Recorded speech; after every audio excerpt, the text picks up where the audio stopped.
Yes, ladies and gentlemen, the day is finally here. But Finn, what day is that, you might be asking? Today is the day every football fan waits for every year. No, not Christmas, forget about that. Not Valentine's Day. We're all single anyway, right? Not just me. No, today is the day of the Champions League final, PSG versus Bayern Munich. I have not been this excited for a final in such a long time. And in today's video, we will be discussing the Champions League final. I will be giving you a combined 11 of the two teams just to see what we can make, and above and beyond that, at the end of the video, I'll be giving you my predictions for the game. And you know what, let's say if my prediction is right. If you're not subscribed, you subscribe to this channel. And if my predictions are wrong and you're not subscribed, subscribe out of pity anyway, please. Also, last thing guys, just don't forget that if you do want to watch me play FIFA on a daily basis, you can catch me from Monday to Friday on Twitch at 4 PM British Summer Time. FK Football is the account and I can't wait to see you guys there. So looking at both teams, Bayern Munich versus PSG, I think it's going to be such an amazing game and there are definitely going to be quite a lot of goals. Looking at both teams, PSG have never ever made a Champions League final, and the last time they made the semis was in the 1990s. I wasn't even born back then, where if you look at Bayern Munich, the last time they were in the finals of the Champions League was in the 2012-2013 season, where they actually won. So you know what, high stakes above, and guys, I'll come out and say it, but I don't think we can call the Bundesliga or the league the Farmers Leagues anymore. You have to be honest, considering the finals had two German league teams and two French league teams, I don't think we can call them Farmers League teams anymore. Yes, both teams dominate their league, but at the same time they've dominated Europe, and you have to give a lot of respect to them. As I said, I think there will be a lot of goals as both teams have really performed well this season. I mean, looking at Bayern Munich, they just can't stop scoring. They look so unstoppable, and they just got that really memorable win, that 8-2 win versus Barcelona, where if you look at PSG, they've won 4 trophies already this season. This is going to be a game to remember. And as I said, I'm quite excited for it because although I have a PSG jersey on, that's just because my Bayern Munich one's in the wash, I'm quite happy going into this game as a neutral. I don't really care who wins, and I think that's the exciting part about it. And the Champions League season in general was just bizarre this season, considering because of the whole COVID situation, we couldn't have the normal 2 legs as usual, which I'm not gonna lie, I actually preferred just having 1 leg. It made things a lot more competitive, which guys, question of the day, you can answer in the comment section down below. Do you prefer 2 legs as we normally do have, or did you prefer having 1 leg like we did this season? I'm interested to know. Now getting into a combined 11, I think this will be extremely tricky because there are a lot of players from either team in the same position that have really performed, and we start off in the goalkeeper position.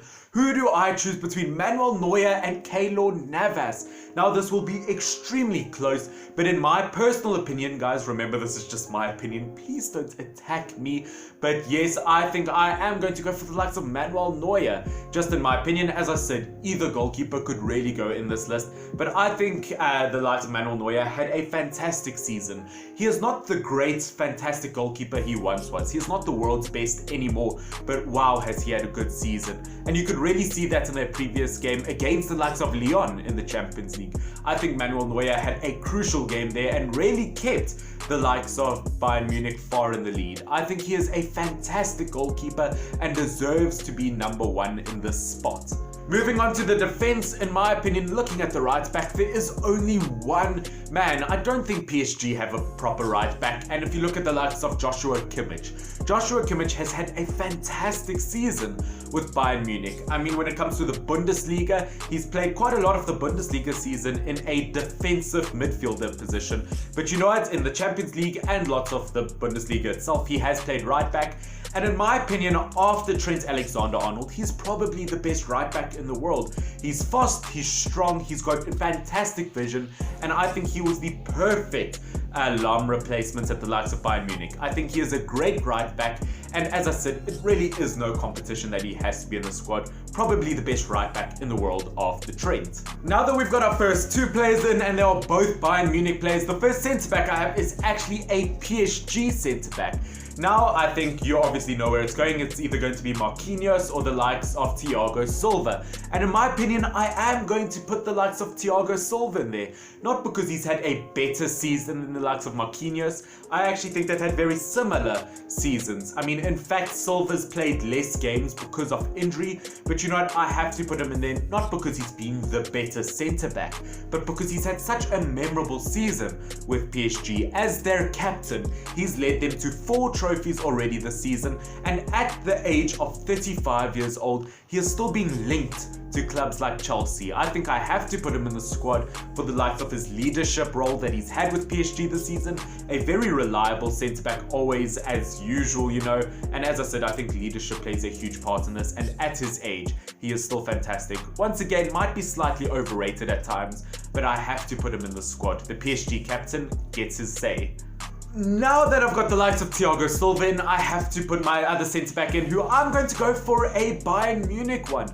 Now, looking at Bayern Munich centre-backs this season, there are quite a few options. Obviously, Pavard can play in that position, Hernandez, Sil, Boateng, but I'm actually going to put the likes of Alaba there, which might come to a shock to quite a few of you guys, especially because Alaba has transitioned from a left-back to a centre-back, which in my opinion, I didn't think that would work. I thought that was a very odd one, considering the fact that Alaba was probably one of the best left-backs in the world about 2 or 3 seasons ago. But you know what? I think the transition has really rebooted his career. He's had a fantastic season, and once again, just like Silva, linked to Chelsea quite a lot. I think Alaba has really remade his career in the centre-back position. He's been very reliable, he's been very strong, and one thing he obviously has compared to other centre-back is a lot of pace. Of course, he got that own goal versus Barcelona, but besides that, I think he is a very reliable centre-back, and I think, as I said, the most impressive thing is the fact that he's transitioned so well this season. Looking at the last player in defense, it is going to be the likes of Alphonso Davies versus, you know what, it doesn't even matter from PSG. Same as Kimmich, it has to be the Bayern Munich man. Alphonso Davies has had an incredible season for the likes of Bayern Munich. No, it's not because he scored a lot of goals or got a lot of assists, but at 19 years old, he's the same age as me. And I'm sitting in my room recording this video while he's preparing for a Champions League final. My God, I should have done a lot more with my life, shouldn't I? I think Alphonso Davies has had a fantastic season in the Champions League, in the Bundesliga, and in my opinion, I think after the likes of maybe Robertson, he might be the best left back in the world at this stage. He's had a fantastic season. I think the likes of Robertson probably beats him. Maybe at times Chilwell looks quite good, but in my opinion, this season specifically, Alphonso Davies has looked rapid. He's caused quite a lot of crucial assists. He's so incredibly fast. The Canadian man is a future star, and I can really see him being the best in the world at one point. We get into the midfield, which is quite a tricky one to discuss, but the first midfielder I have to put there is going to be the likes of Thomas Muller. Now, I think Muller has had a fantastic season with Bayern Munich, especially if you look at him in the Bundesliga alone. He's gotten 8 goals and 21 assists in 33 games. 21 assists, the Bundesliga record. Thomas Muller by far has had his best season by far.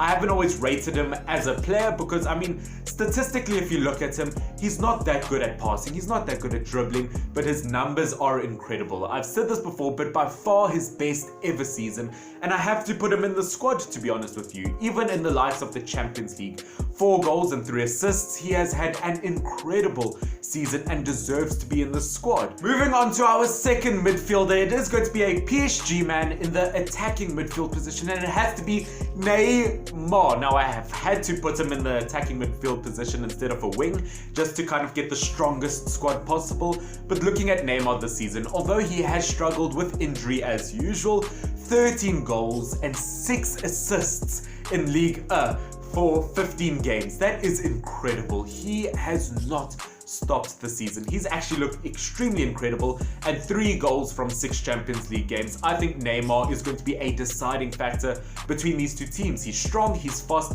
28 years old, he really is moving on a tiny bit, and I'm not sure if he's going to get that Ballon d'Or he always wanted. But you know what, considering the lack of game time he's got in the season because of injury, he has been by far way more impressive than I could ever imagine. Looking at our last midfielder, now of course I've left quite a lot of midfielders around, and in my opinion I am going to put Goretzka in there. Although there are quite a lot of honourable mentions that I could use, like Idrissa Gueye, I could put under Herrera, Verratti, even Thiago, or even maybe someone like Philippe Coutinho in that midfield position. But in my opinion, I have to put in Goretzka, and I think Bayern Munich have been very good with their midfielders this season because they've got such a good mix of defensive players and attacking players in the midfield.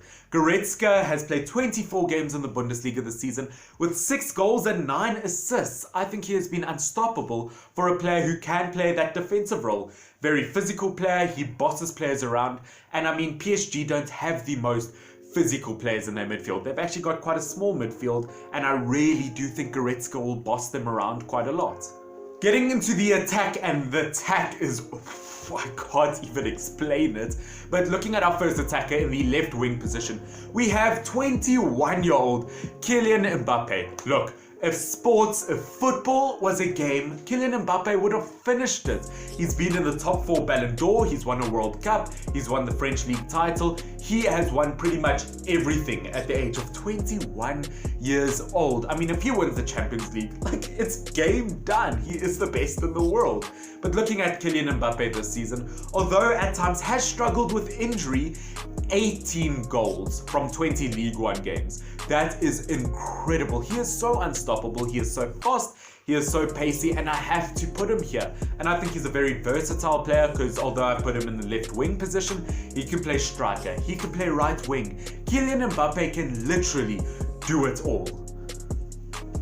Looking at our striker, and the striker has to be my man to watch in this game. It has to be Robert Lewandowski, who, wow, what a fantastic season he's had. And in my opinion, if the Ballon d'Or was still going on this year, he has to win it. Either him or someone like Mason Greenwood, you know.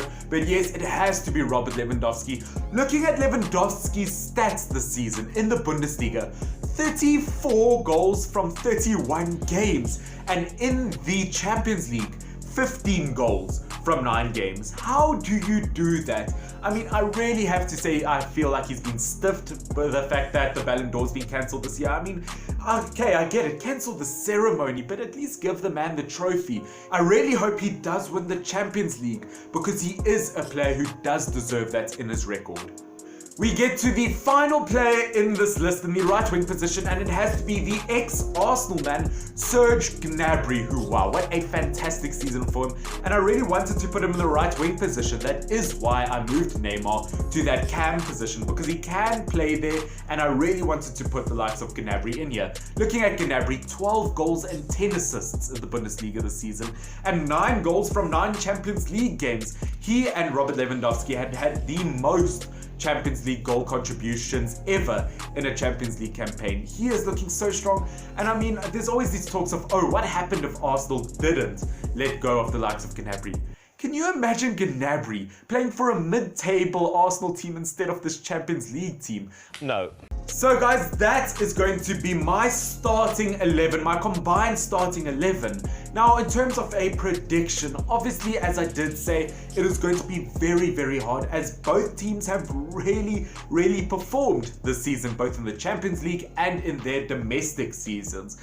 As I said, I don't know what to go for. I think there will definitely be a lot of goals, as both teams, I would say their strongest point is probably their attack. But you know what am I going to go for? I think I am going to go for a Bayern Munich win, a 4-3 win. As I said, anything could happen. It could potentially go down to penalties, but in my opinion, I just think that when it comes to the midfield battle, that's probably where the likes of Bayern Munich will win.